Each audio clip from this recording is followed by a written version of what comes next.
Hello everyone, इबरदम education में आपका स्वागत है। इबरदम एजुकेशन आपका अपना डिजिटल शिक्षा साथी, जिसका मिशन है हर क्लास स्मार्ट क्लास। मैं SK Sharma, physics faculty, physics coach, आपको पढ़ाऊंगा फिजिक्स बिल्कुल फंडामेंटल लेवल से। आज की क्लास में हम कवर करने वाले हैं क्लास 9th का चैप्टर नंबर 7, जो आपकी साइंस की बुक का है, मोशन या गति। इसको हम यहाँ पर कवर करने वाले हैं। आज के इस लेक्चर नंबर 1 के अंदर हम मोशन से रिलेटेड जितनी भी बेसिक बेसिक टर्म्स होती हैं उनको यहाँ पे कवर करने वाले हैं। एक एक पॉइंट को आपको अच्छे से समझना है। कोई भी डाउट आता है साथ के साथ अपना हैंड रेज करके यहीं पे पूछना है। डाउट को घर लेके नहीं जाना है, डाउट को यहीं पे कवर करना है। ठीक है बेटे। नंबर फर्स्ट पे हम कवर करने वाले हैं गति का परिचय, इंट्रोडक्शन ऑफ मोशन। दूसरे नंबर पे हम कवर करेंगे बेटे स्थिर अवस्था एवं गतिक अवस्था क्या होती है, रेस्ट एंड मोशन का क्या मतलब होता है। तीसरे पॉइंट पे हम कवर करने वाले हैं बिंदु वस्तु या निर्देश तंत्र क्या होता है, क्योंकि मोशन की स्टडी करने के लिए हमें निर्देश तंत्र या रेफरेंस फ्रेम की रिक्वायरमेंट होती है।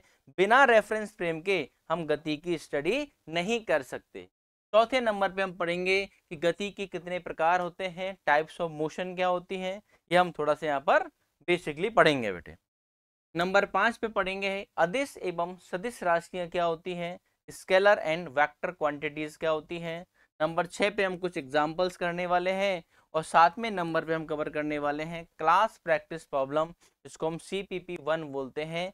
इस CPP 01 के अंदर जो भी इन टॉपिक्स के ऊपर इंपॉर्टेंट फंडामेंटल क्वेश्चंस बनते हैं वो हम यहाँ पर सॉल्व करने वाले हैं। क्लियर है?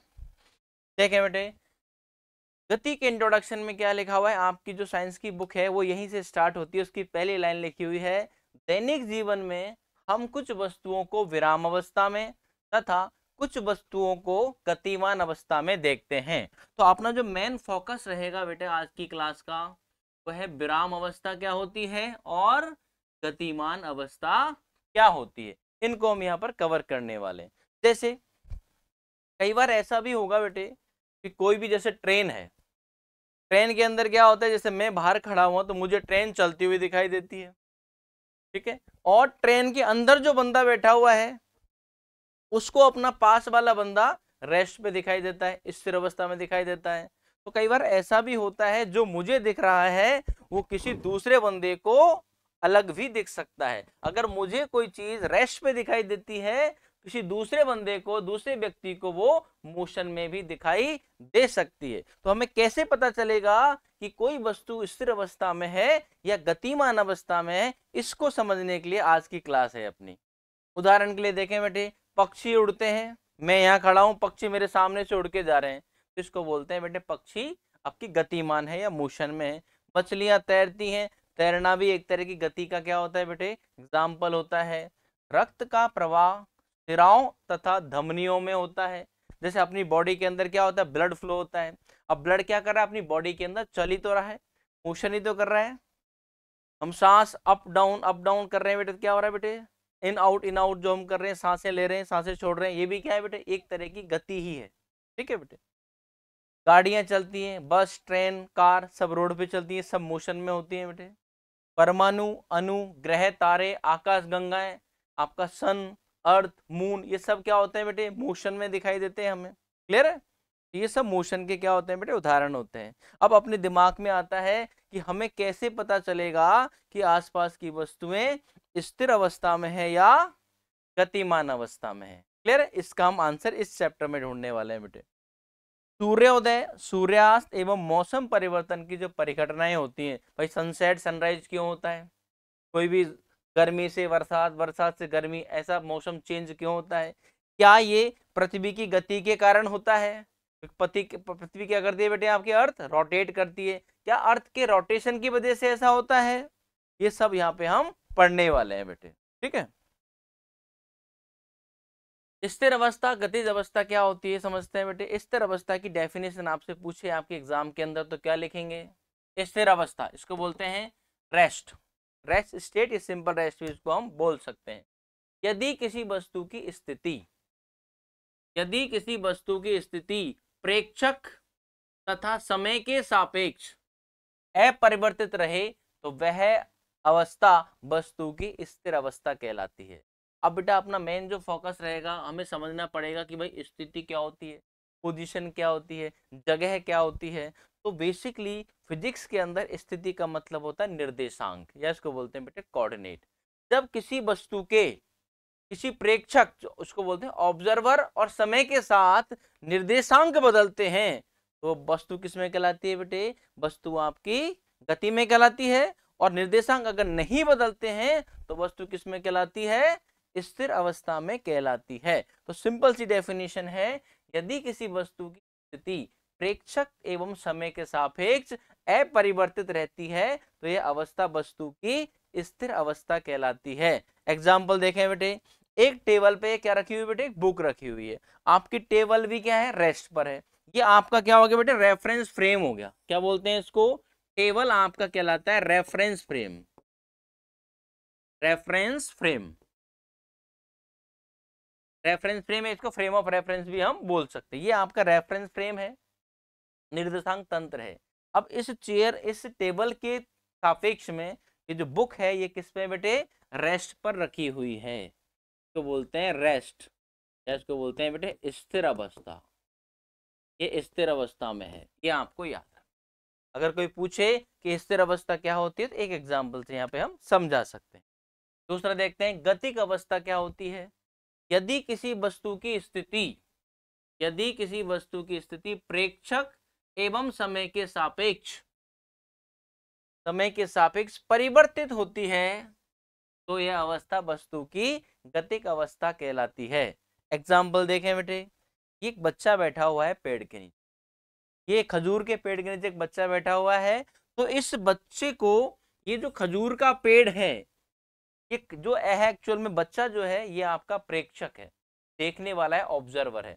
तो ये जो खजूर का पेड़ है ये तो किस पे दिखाई देगा बेटे? रेस्ट पे दिखाई देगा, स्थिर अवस्था में दिखाई देगा। और ये जो ट्रेन इसके पास से निकल रही है ये किस में दिखाई देगी बेटे? इसको मोशन में दिखाई दे रही है, क्योंकि कुछ टाइम बाद ये जो ट्रेन है इससे बहुत दूर चली जाएगी। इसका मतलब इस ट्रेन के जो निर्देशांक हैं इस बच्चे के रिस्पेक्ट में क्या हो रहे हैं बेटे? बदल रहे हैं। इसकी स्थिति, ट्रेन की जो स्थिति है बच्चे के रिस्पेक्ट में क्या होगी? बदल जाएगी। तो आपकी ट्रेन किस में कहलाती है बेटे? मोशन में कहलाती है। क्लियर है? तो डेफिनेशन ध्यान रखेंगे बेटे। चित्रानुसार लड़के के सापेक्ष खजूर का पेड़ स्थिर अवस्था में है तथा ट्रेन गतिमान अवस्था में है या गतिक अवस्था में है। इतना सा आपको समझाना होता है, समझना होता है। क्लियर है बेटे? अब बात करते हैं, स्थिर अवस्था व गतिक अवस्था सापेक्षिक पद हैं। Rest and motion are relative terms. इसका क्या मतलब है?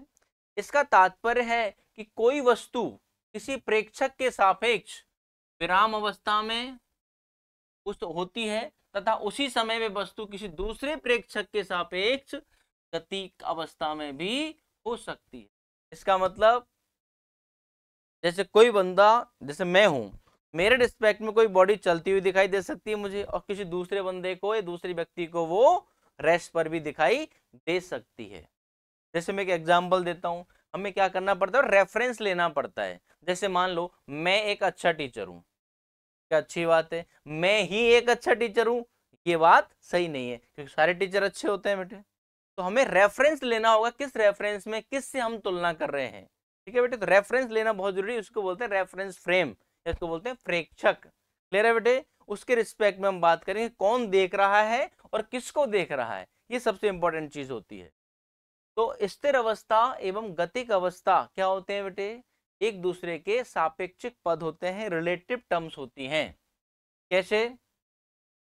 कि परम विराम अवस्था को बोलते हैं बेटे एब्सोल्यूट रेस्ट, और परम गतिक अवस्था संभव नहीं है। कहने का मतलब ये नहीं बोल सकते कि भाई मैं स्थिर हूं तो सारे लोगों को, सभी प्रेक्षकों को मैं स्थिर दिखाई दूंगा, ऐसा नहीं है। जो चीजें मुझे स्थिर दिखाई दे रही हैं किसी और को वो गतिमान अवस्था में भी दिखाई दे सकती हैं। जैसे अगर हम बात करते हैं, कोई स्टूडेंट है, क्लास के अंदर स्टूडेंट है, जैसे मान लेते हैं मोहन है, मोहन बोलता भाई मोहन इस क्लास में सबसे इंटेलिजेंट बच्चा है। क्लियर है? तो जरूरी थोड़ी कि दूसरी क्लासेस के रिस्पेक्ट में भी वो इंटेलिजेंट हो, तो वो बच्चा किसी से कमजोर भी हो सकता है, किसी से इंटेलिजेंट भी हो सकता है। तो ये बोलना गलत बात है कि ये परम इंटेलिजेंट है, इससे ज्यादा इंटेलिजेंट दुनिया में कोई नहीं है या इससे ज्यादा कमजोर दुनिया में कोई नहीं है। हमें रेफरेंस लेना बहुत जरूरी होता है, किससे तुलना कर रहे हैं या किसका रेफरेंस हम यहाँ पर ले रहे हैं। ठीक है बेटे, तो आज के बाद याद रखना स्टेटमेंट बेस्ड जो क्वेश्चन आते हैं असर्शन रीजनिंग, उसमें आता है परम विराम absolute rest and absolute motion दुनिया में संभव नहीं है। इसको एक एग्जांपल से और समझ लेते हैं बेटे। देखें, जब हम गतिमान ट्रेन में बैठे हैं तो हमारी दूरी ट्रेन के डब्बे की दीवार से, छत से, फर्श से परिवर्तित नहीं होती। जैसे मैं ट्रेन के अंदर बैठा हुआ हूं, तो ट्रेन के अंदर बैठा हूं तो छत, दीवार और बाकी के लोग जो बैठे हुए हैं उनसे मेरी दूरी चेंज नहीं होती, मेरी स्थिति बदलती नहीं है या उनकी स्थिति मेरे रिस्पेक्ट में बदलती नहीं है। तो वो सारे के सारे क्या है बेटे, मेरे रिस्पेक्ट में रेस्ट में कहलाते हैं। क्लियर है? अब अतः ट्रेन के डब्बे सापेक्ष हम स्थिर अवस्था में, ट्रेन के डब्बे, चेयर, इनके रिस्पेक्ट में मैं चेयर पे बैठा हूं तो मैं रेस्ट में हूं, परंतु प्लेटफॉर्म से दूरी समय के साथ परिवर्तित होती है।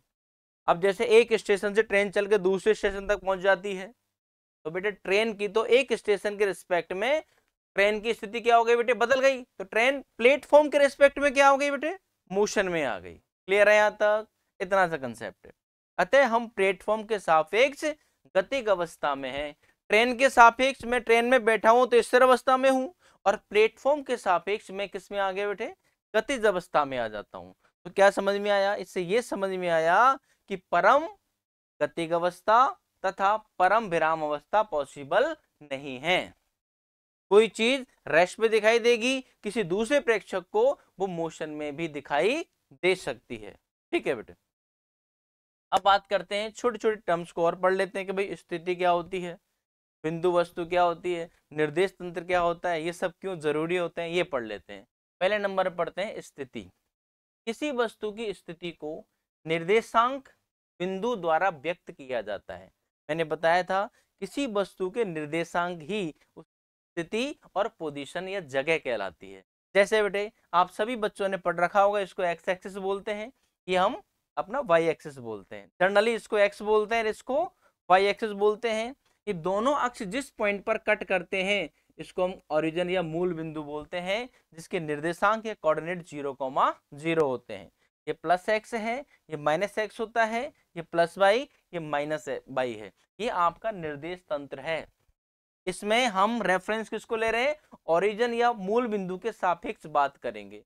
मान लेते हैं एक बच्चा यहां से चल के, ये मान लेते हैं 1 है, ये आपका 2 है, 1 2 1 और ये आपका 2। मान लेते हैं कोई बच्चा आपका यहां से मूव करके यहां तक चला जाता है, ऐसे इस टाइप से। पहले उस बच्चे के निर्देशांक क्या थे बेटे, कोऑर्डिनेट क्या थे, 0,0 थे। अब वो यहां से चल के यहाँ पी पॉइंट पर पहुंच जाते हैं, तो पी पॉइंट के कोऑर्डिनेट क्या हो जाएंगे बेटे, पी पॉइंट के कोऑर्डिनेट हो जाएंगे 2,0 2,0 हो गए। देखो सबसे कोऑर्डिनेट को कैसे लिखा जाता है बेटे, कोऑर्डिनेट को x, y, z से लिखा जाता है। सबसे पहले लिखा जाता है x कोऑर्डिनेट, उसके बाद कॉमा लगा लिखा जाता है y कोऑर्डिनेट और उसके बाद लिखा जाता है z कोऑर्डिनेट। तो देखो x एक्सिस पर कितना चला बेटा, बट 2 चल गया, 2 मीटर चला मान लेते हैं। तो 2, y कोऑर्डिनेट कितना है बेटे, x एक्सिस पर y की वैल्यू 0 होती है। ठीक है, तो क्या आ गया बेटे, पॉइंट P के अगर मैं निर्देशांक देखता हूं क्या हो गया, 2,0 हो जाते हैं। देखो इस व्यक्ति के, जो भी बच्चा यहां से यहां गया था, उसके निर्देशांक बदल गए। तो पहले स्थिति 0,0 थी, उसके बाद 2,0 हो गई। एक बात बताओ, यहां से यहां जाने में इसको टाइम भी लगा होगा, तो व्यक्ति किस में बेटे, मोशन में। क्लियर है? मान लेते हैं व्यक्ति यहां से चल के कहाँ चला जाता है बेटे, इस पॉइंट पर चले जाता है। ये मान लेते कोई पॉइंट Q है, तो Q पॉइंट के निर्देशांक क्या हो जाएंगे बेटे, यहाँ पर x कोऑर्डिनेट कितना होगा, लिखेंगे तो x कोऑर्डिनेट ही पहले। इस बाई एक्सिस पर जो x निर्देशांक x कोऑर्डिनेट की वैल्यू होती है वो कितनी होती है बेटे, 0। और y कोऑर्डिनेट कितना हो गया बेटे, इसका 2 हो गया। ठीक है, तो अब ये व्यक्ति यहां से चल के यहां चला गया, तो इसकी भी पोजीशन बदल गई। तो क्या बोलेंगे, इस व्यक्ति या बच्चे की भी क्या है बेटे, पोजीशन बदल रही है, स्थिति बदल रही है, तो ये भी किस में है बेटे, मोशन में है। मान लो कोई बच्चा यहाँ रखा हुआ सुबह से लेकर शाम तक, उसके निर्देशांक या कोऑर्डिनेट चेंज नहीं होते हैं, तो निर्देशांक 0,0 के रिस्पेक्ट में वो क्या रहेगा बेटे, वो स्थिर अवस्था में ही रहेगा। क्लियर है बेटे। इस टाइप से हम क्या करते हैं बेटे, स्थिति को बताते हैं। स्थिति का मतलब आज के बाद याद रखेंगे, कोऑर्डिनेट या निर्देशांक बिंदु क्या कहलाता है बेटे, कोऑर्डिनेट कहलाते हैं या स्थिति कहलाती है।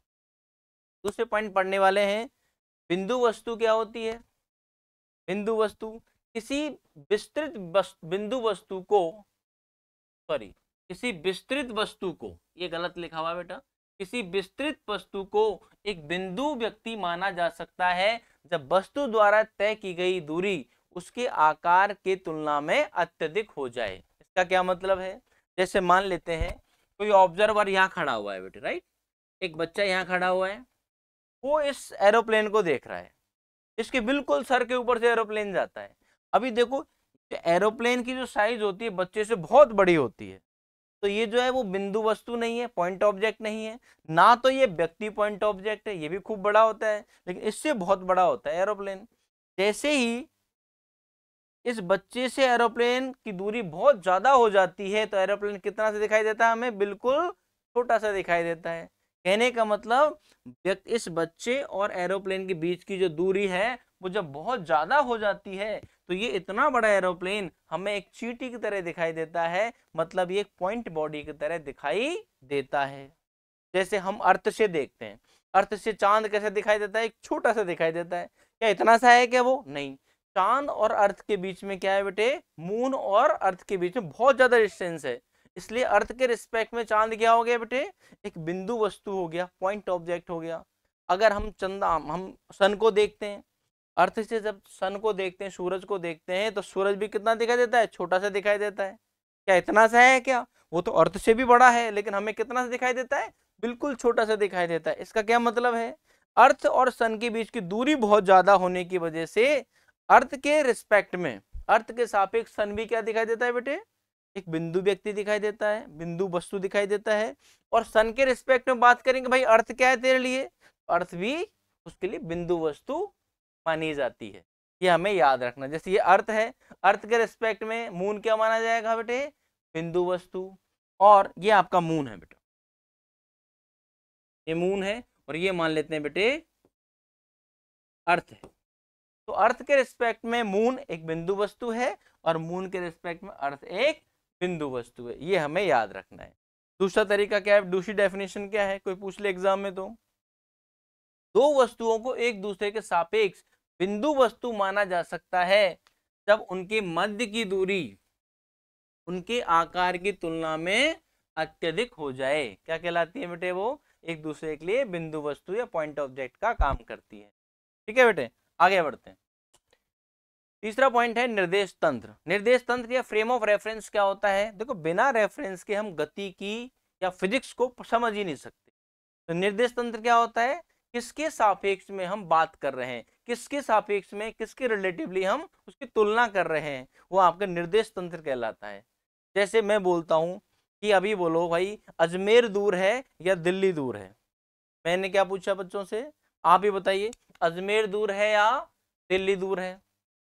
कोई बोलेगा बच्चा से दिल्ली दूर है, लेकिन आपको ये पूछना है सर कहाँ से।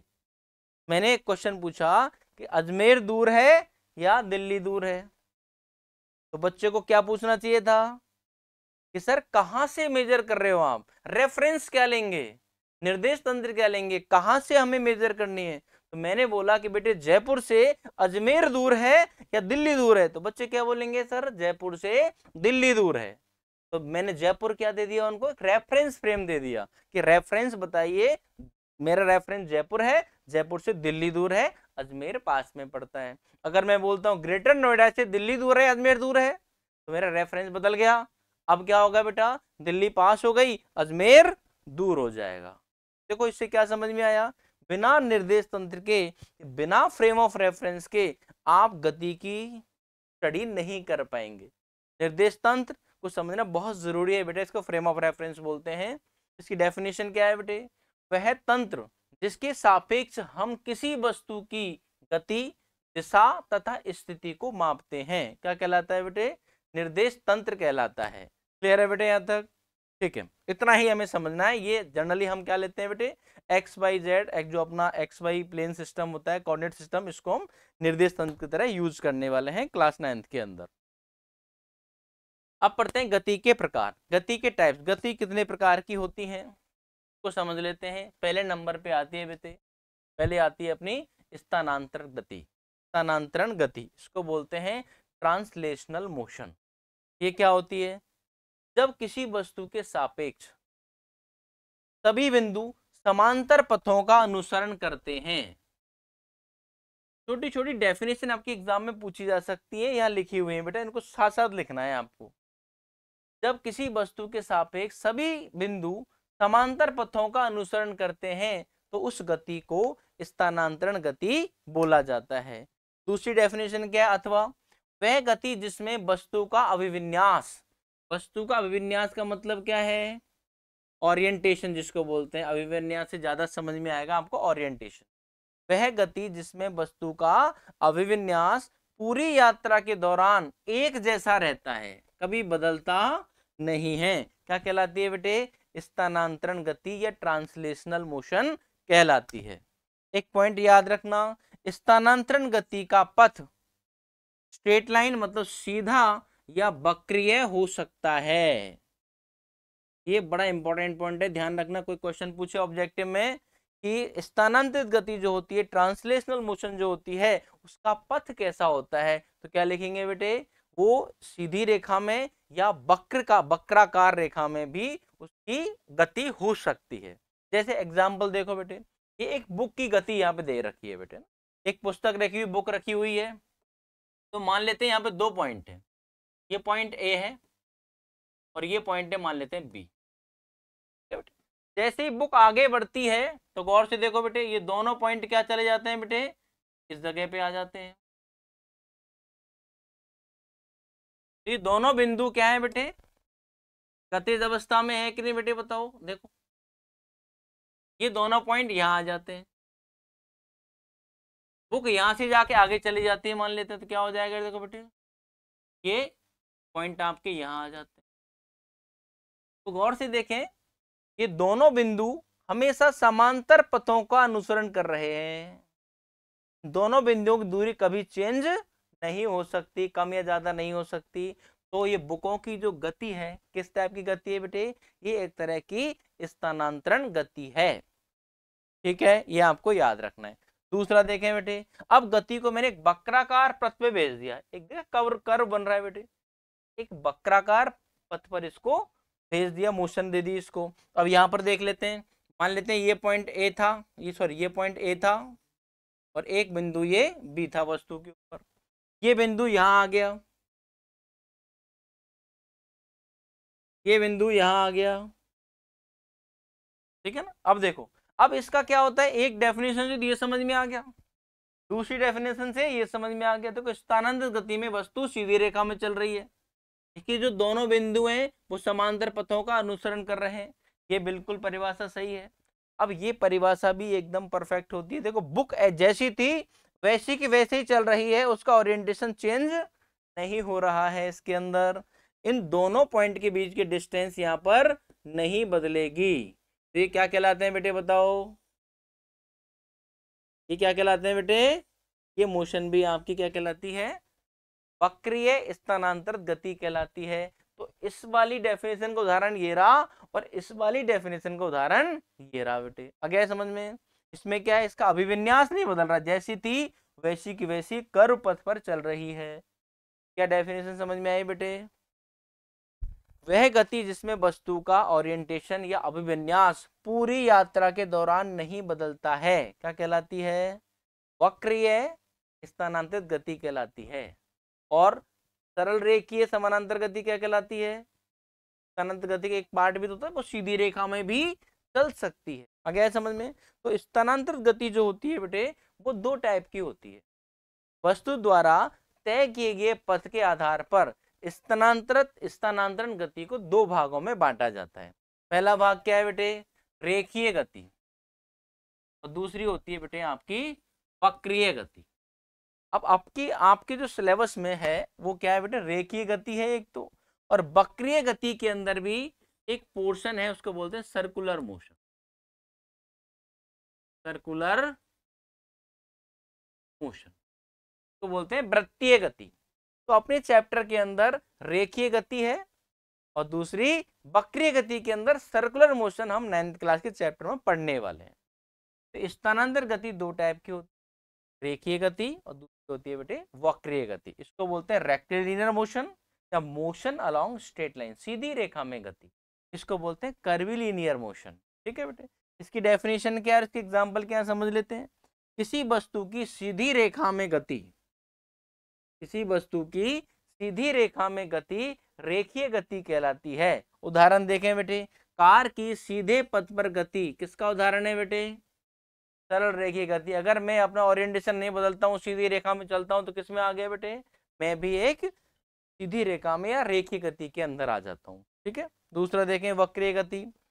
यदि कोई वस्तु बिना अपना अभिविन्यास बदले एक वक्र या वृत्ताकार पथ पर चलती है तो ये वस्तु की वक्रीय गति कहलाती है। इसके उदाहरण देखें, जैसे मान लेते हैं कोई कार है, अपना अभिविन्यास चेंज नहीं कर रही है, लेकिन एक किस पे चल रही है बेटे, वो कार इस टाइप से, कार इस टाइप से कोई कार किसी जिगजैग पाथ पर चल रही है, किस टाइप की मोशन है बेटे, वक्रीय गति कहलाती है।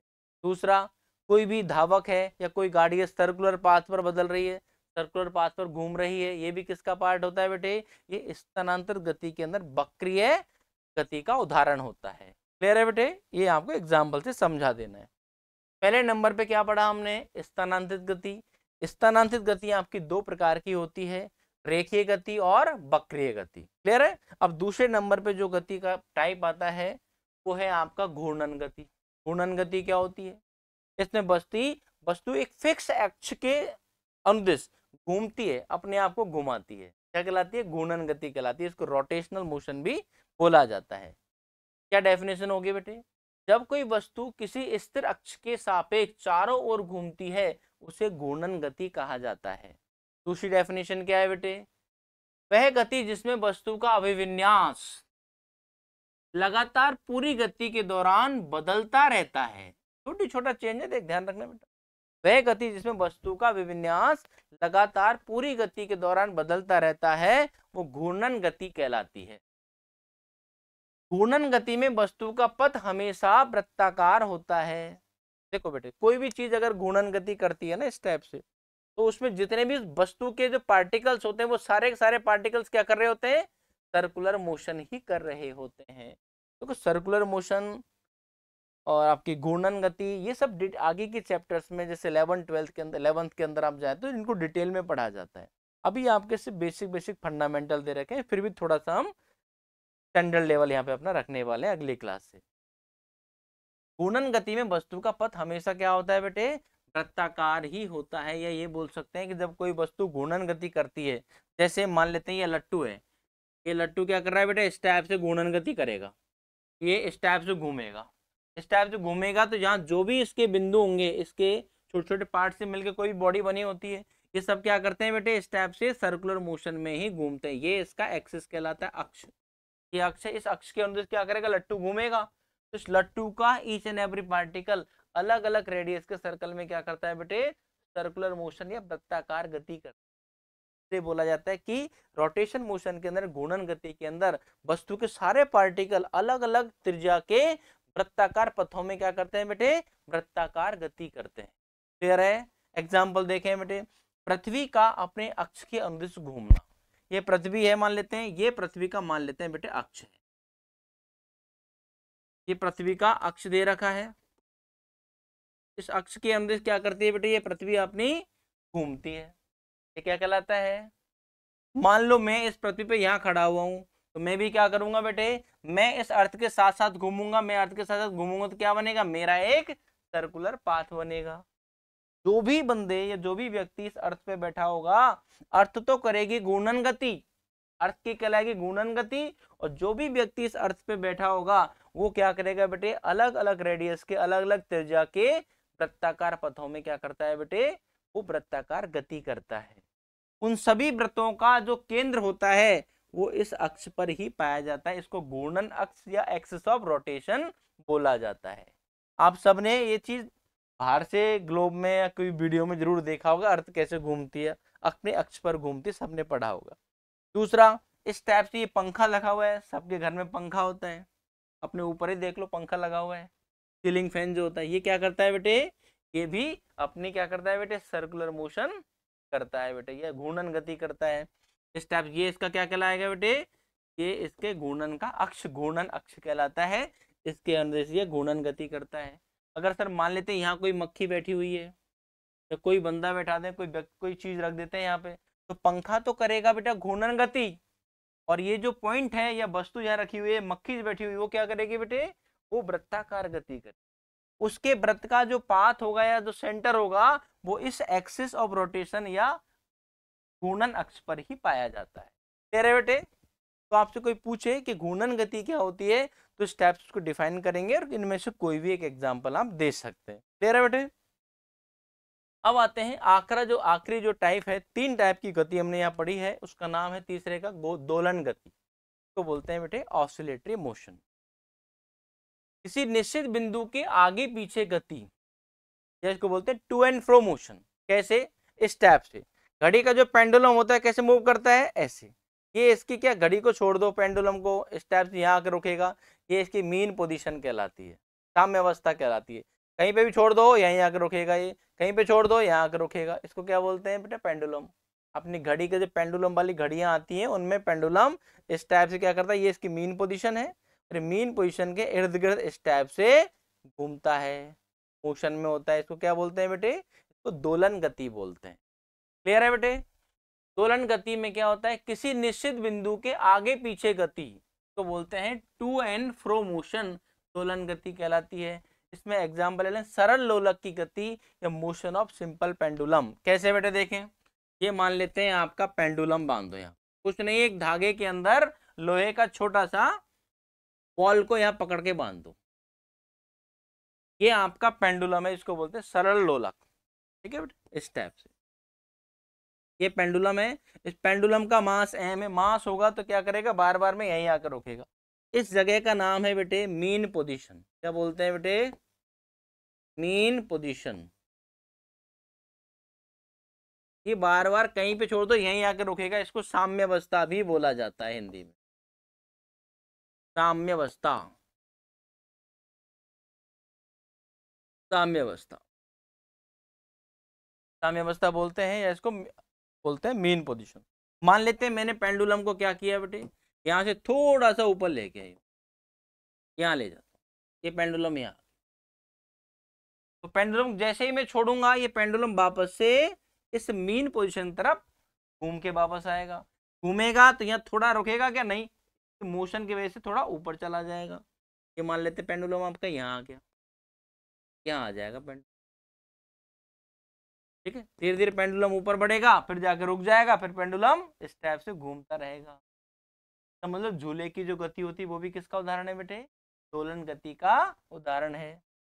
जैसे झूले पे बैठ जाते हैं, मेरी गो राउंड झूला जो होता है सिंपल, जो अपनी पेड़ में डाल के झूलते हैं, इस टाइप से झूलो, ये झूला भी क्या कहलाता है बेटे, आपका दोलन गति का उदाहरण होता है। क्लियर है। दोलन गति क्या होती है, किसी निश्चित बिंदु के आगे पीछे गति दोलन गति कहलाती है, या इसको बोलते हैं to and fro motion about a fix point, क्या कहलाती है, ऑसिलेटरी मोशन कहलाती है। क्लियर है बेटे। अब पढ़ते हैं एक छोटा सा टॉपिक और यहाँ पे हम कवर कर लेते हैं फटाफट से, फिर हम सीपीपी करने वाले हैं।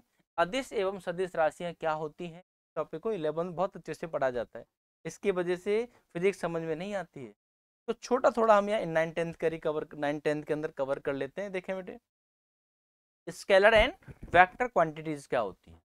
पहली होती है बेटे अदिश राशियां, अदिश राशियों को बोलते हैं स्केलर क्वांटिटी।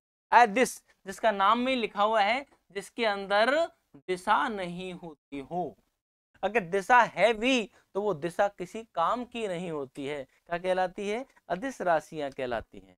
ऐसी राशियां जिनका केवल परिमाण हो परंतु दिशा नहीं हो, क्या कहलाती हैं बेटे, अदिश राशियां कहलाती हैं। क्या होता है बेटे, केवल परिमाण हो, क्या कहलाती है, अदिश राशि कहलाती है जिनमें दिशा नहीं हो। सर ये परिमाण क्या होता है, जैसे मान लेते हैं मैंने द्रव्यमान की वैल्यू दे दी m equal to 10 kg, 10 kilo.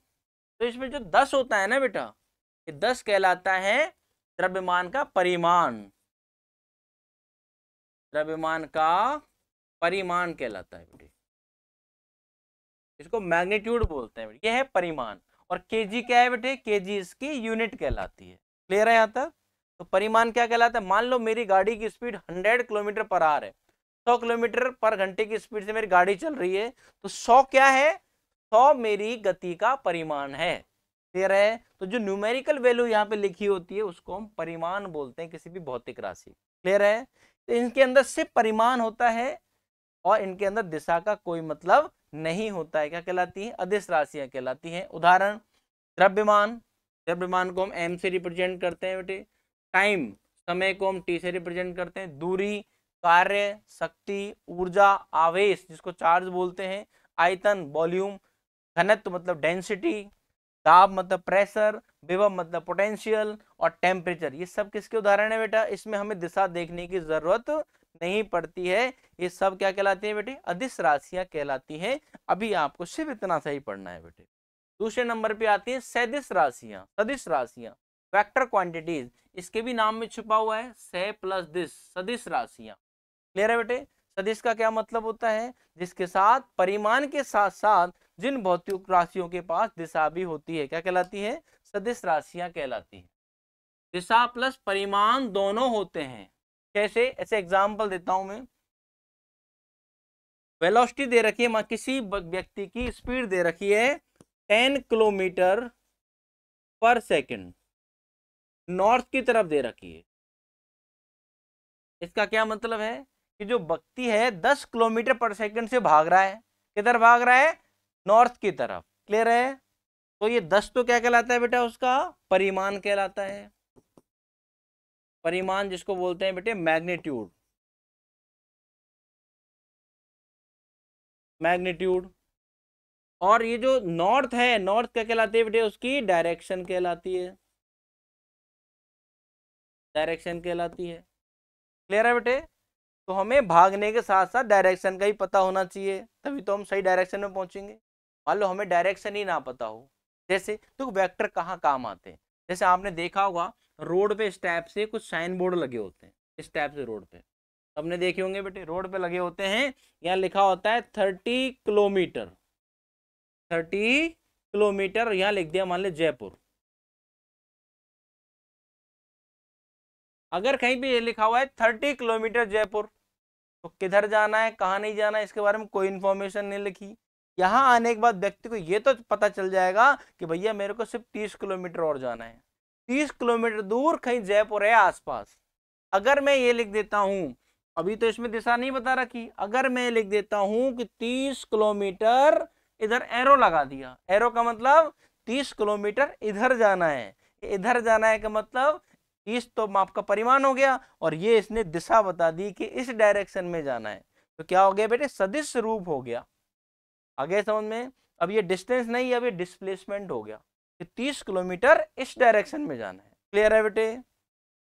तो सदिश राशियां क्या होती हैं, ऐसी भौतिक राशियां जिनका दिशा व परिमाण दोनों होते हैं, क्या कहलाती हैं बेटे, सदिश राशियां कहलाती हैं। उदाहरण, वेग, त्वरण, बल, विस्थापन, संवेग, भार, विद्युत क्षेत्र इत्यादि, ये सब किसके उदाहरण है बेटे, सदिश राशियों के उदाहरण हैं। ठीक है बेटे? अब हम बात करते हैं सदिश और अदिश राशियों में क्या डिफरेंस होता है। पहला है, इन राशियों को केवल परिमाण होता है। पहला तो डेफिनेशन की, डेफिनेशन इनका क्या हो गया बेटा, अंतर हो जाता है। एक एक नंबर में आपसे 2-2 नंबर में क्वेश्चन पूछे जा सकते हैं। अदिश राशियों में केवल परिमाण होता है, अगर दिशा होती भी है तो उसका कोई इंपॉर्टेंस नहीं होता। दिशा बदलने से अदिश राशियां कभी बदलती नहीं है, ध्यान रखना बेटे। इन राशियों में परिमाण के साथ साथ दिशा भी होती है। तो पहला आपको अंतर समझ में आ गया होगा। दूसरा अंतर देखें बेटे, इसे इसके परिमाण के परिवर्तन से परिवर्तित किया जा सकता है। अगर आपको अदिश राशि को बदलना है तो उस राशि का परिमाण बदल दो, वो बदल जाएगी। क्लियर है बेटे? सिर्फ परिमाण बदल कर ही अदिश राशियों को बदला जा सकता है, जबकि सदिश राशियों को दिशा, परिमाण अथवा दोनों को बदला जा सकता है। मतलब अगर किसी सदिश राशि को बदलना है, या तो परिमाण बदल दो, या उसकी दिशा बदल दो, या दोनों बदल दो। 3 तरीके से किसी भी सदिश राशि को बदला जा सकता है, लेकिन अदिश राशि को केवल एक ही तरीके से बदल सकते हैं, जब उसका परिमाण बदला जाए। क्लियर है बेटे? तीसरा है इनको जोड़ना अथवा घटाना। जोड़ना और घटाना जो अब तक आप यूज करते हैं वही नियम लागू होते हैं, जिसको बोलते हैं बीजगणितीय योग के नियम। जैसे उदाहरण दे रखा है 4 मीटर प्लस का 5 मीटर कितना हो गया बेटे? ये बेटे एरो है ना, 4 मीटर प्लस का 5 मीटर कितना होता है? 9 मीटर होता है। यहाँ कोई एक्स्ट्रा रूल नहीं लगता। लेकिन जब आप आगे की क्लास 11th क्लास में जाओगे तो आपको बेसिक फंडामेंटल के अंदर वेक्टर ही पढ़ाया जाता है। उसमें सबसे पहले वेक्टर में पढ़ाया जाएगा वेक्टर के या सदिश योग के नियम। सदिश राशियों को जोड़ने के लिए अलग अलग टाइप के नियम यहाँ पर पढ़ाए जाते हैं, जैसे त्रिभुज का नियम, triangle law of vector addition, समांतर चतुर्भुज का नियम, parallelogram of vector addition, polygon law, बहुभुज का नियम। ये सब क्या होते हैं बेटे? इनको ऐसे ही अनसंट नहीं जोड़ सकते। जैसे आपने इन मीटर या लेंथ को जोड़ दिया, दूरियों को जोड़ दिया, ऐसे दो सदिश राशियों को जोड़ा नहीं जाता। क्लियर है? इनके नियम बनाए गए, उनको बोलते हैं सदिश योग के नियम। क्लियर है बेटे? आगे बढ़ते हैं। अब यहाँ पे एक सीपीपी को डिस्कस कर लेते हैं। 5 मिनट के अंदर छोटी सी सीपीपी है, 3 क्वेश्चन मैं यहाँ करने वाला हूँ और 2 क्वेश्चन आपको यहाँ पर होमवर्क मिलेंगे। देखते हैं आपको कितना समझ में आया था। पहला क्वेश्चन है, एक वस्तु जिसकी स्थिति आसपास की वस्तुओं के सापेक्ष नहीं बदलती है। स्थिति अगर बदलती नहीं है आसपास की वस्तुओं के सापेक्ष, तो वस्तु किसमें कहलाती है बेटे? आपकी वस्तु स्थिर अवस्था में कहलाती है। क्लियर है? तो आपकी जो आसपास की वस्तु क्या हो गई? आसपास की वस्तुओं के सापेक्ष बात कर रहा हूं, तो यहाँ आसपास की वस्तु क्या कहलाती है? आसपास की वस्तु आपके निर्देश तंत्र कहलाते हैं, जिसके सापेक्ष में हम बात कर रहे हैं। ठीक है बेटे? यह आंसर क्या है बेटा? ए होगा। अगला क्वेश्चन है, निम्न में से कौन सा कथन सत्य है? चलो मैं फटाफट से आपको इसके लिए 1 मिनट का टाइम दे रहा हूं, फटाफट से बताइए क्या होगा। 1 मिनट नहीं, इसके लिए आपको आधा मिनट का टाइम मिलेगा भाई। फटाफट से बताइए, आधी मिनट का मैं इसमें आपको टाइमर लगा रहा हूं। देखते हैं कौन बच्चा जवाब देता है। अपना अपना आंसर, जिसका आंसर आ जाए हाँ अपने हाथ ऊपर कर सकते हैं भाई। निम्न में से कौन सा कथन सत्य है? केवल परम स्थिर अवस्था संभव है, केवल परम गतिमान अवस्था संभव है, परम स्थिर एवं परम गतिमान दोनों अवस्थाएं संभव है। चौथा है, परम स्थिर एवं परम गतिमान दोनों अवस्थाएं संभव नहीं है। कौन सा इसमें आंसर है बेटे? टाइम तो आप देखें बेटे, जिनका आंसर है वो मैच करें, देखें किन किन बच्चों का सही है किन का गलत है। कौन सा कथन सत्य है? सबसे पहले ये पढ़ा करो बेटे, सत्य पूछा है या असत्य पूछा गया है। ठीक है? सत्य पूछा गया, देख केवल परम स्थिर अवस्था संभव है। बेटे मैंने बताया था कि एब्सोल्यूट रेस्ट का कोई मतलब फिजिक्स में नहीं होता है, ये तो सापेक्षिक होती है। पहला तो गलत आंसर है। दूसरा देखें बेटे, केवल परम गतिमान एब्सोल्यूट मोशन अवस्था संभव है, बिल्कुल नहीं है, ये भी सरासर गलत बात है। तीसरा, परम स्थिर एवं परम गतिमान दोनों अवस्थाएं संभव हैं, ये बिल्कुल गलत है, दोनों ही संभव नहीं है। तो क्या बताया था? Absolute rest and absolute motion दुनिया में संभव ही नहीं है, ये दोनों सापेक्षिक पद होते हैं, रिलेटिव टर्म्स होती हैं, ये मैंने आपको बताया था। परम स्थिर एवं परम गतिमान दोनों अवस्थाएं संभव नहीं है, तो ये आपका डी करेक्ट आंसर है। क्लियर है बेटे? आगे बढ़ते हैं। अगला क्वेश्चन है, निम्न में से सदिश राशि है, निम्न में से कौन सी सदिश राशि है? देखते हैं बेटे, विद्युत धारा। तो जो सर विद्युत धारा जब हम लेते हैं किसी चालक तार के अंदर, ये करंट आई है तो इसकी तो दिशा भी दिखाते हैं। एक चीज ध्यान रखना बेटे, विद्युत धारा के अंदर इसका परिमाण, जो धारा होती है बेटे, विद्युत धारा के अंदर क्या होता है बेटे? परिमाण भी होता है, परिमाण प्लस दिशा दोनों पाई जाती हैं। बट ये क्या होती है बेटे? बट ये सदिश राशि नहीं होती है, ये अदिश होती है। अब एक बात बताओ भाई, परिमाण और दिशा दोनों पाई जाती है, लेकिन फिर भी धारा क्या होती है बेटे, विद्युत धारा एक अदिश राशि होती है। इसका रीजन होगा बेटे, ये अदिश नियमों का पालन करती है, सदिश योग के नियमों का पालन नहीं करती है। या मैं इस तार को अगर इसे पकड़ के मुड़ा देता हूं तो क्या धारा का मान बदल जाएगा क्या? क्या मैं इस तार को इस टाइप से मुड़ा देता हूं तो क्या धारा का मान बदल जाता है क्या? धारा का मान नहीं बदलता। तो दिशा बदलने से धारा में कोई परिवर्तन नहीं आया, मतलब ये सदिश योग के नियमों का पालन नहीं करती है। दिशा बदलने से अगर बदल जाती तो ये सदिश राशि होती। क्लियर है बेटे? तो पहला आंसर लिखेंगे कि इसकी दिशा बदलने से धारा के मान पर कोई फर्क नहीं पड़ता, इसलिए एक अदिश राशि है। दूसरा कि धारा सदिश नियमों का पालन नहीं करती है, ये बीजगणितीय योग का पालन करती है, ये अदिश नियमों का पालन करती है। क्लियर है बेटे? क्या रीजन है इसका? ये सदिश योग के नियम, सदिश योग नियम का पालन नहीं करती है, का पालन नहीं करती है। अब कैसे नहीं करती है वो क्लास 11 में पढ़ा जाता है, अभी इतना ही याद रखेंगे, नहीं करती है। तो ये सदिश राशि पूछी गई है, तो ये सदिश राशि नहीं है, सावधानी रखनी है बेटे। तो धारा में क्या होती है, दिशा होती है, लेकिन सदिश राशि ये नहीं होती है। बल एक सदिश राशि बताया था, इसमें दिशा होती है, घनत्व में दिशा नहीं होती है, द्रव्यमान में भी दिशा नहीं होती है। तो ऑप्शन क्या हो गया बेटे, बल, B option is the correct answer. ठीक है बेटे। अगला क्वेश्चन है, क्या संभव है कि जिस ट्रेन में आप बैठे हैं वह स्थिर होते हुए भी गतिमान प्रतीत होती हो? समझाइए। ये आपका होमवर्क का क्वेश्चन है बेटे, मैंने पिछले टॉपिक में इसको कवर किया है क्लास के अंदर। ये आप घर पे सोचेंगे और अगली क्लास में मुझसे डिस्कस करेंगे इसका आंसर, मैं अगली क्लास में इसको डिस्कस करूंगा। अगला है, आप अपने घर की ओर बढ़ रहे हैं, मैं घर की तरफ भाग रहा हूं। तो क्या पूछा गया है, आप अपने घर की तरफ बढ़ रहे हैं, आपके सापेक्ष आपका घर विराम अवस्था में है या गतिमान अवस्था में है, ये भी आपको घर से करके लेके आना है बेटे। मैं सारे बच्चों से इसका आंसर टैली करूंगा भाई, किस किस का सही था किस किस का गलत है, सबसे सुनूंगा। ठीक है बेटे। तो ये 5 क्वेश्चन हम हर सीपीपी के अंदर करेंगे। आई थिंक समझ में आ गया होगा। बेसिक फंडामेंटल इस लेक्चर में हमने कवर किया है बेटे गति का। अगली क्लास के अंदर हम इस टॉपिक को आगे बढ़ाएंगे। ठीक है बेटे।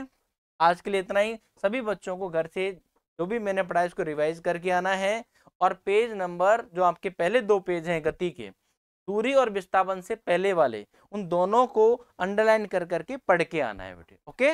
उसमें कोई भी डाउट हो आप मुझे व्हाट्सएप कर सकते हैं, या आप मुझे क्लास में खड़े होकर सीधा पूछ सकते हैं बेटा क्लास के अंदर। ठीक है। Okay, thank you so much.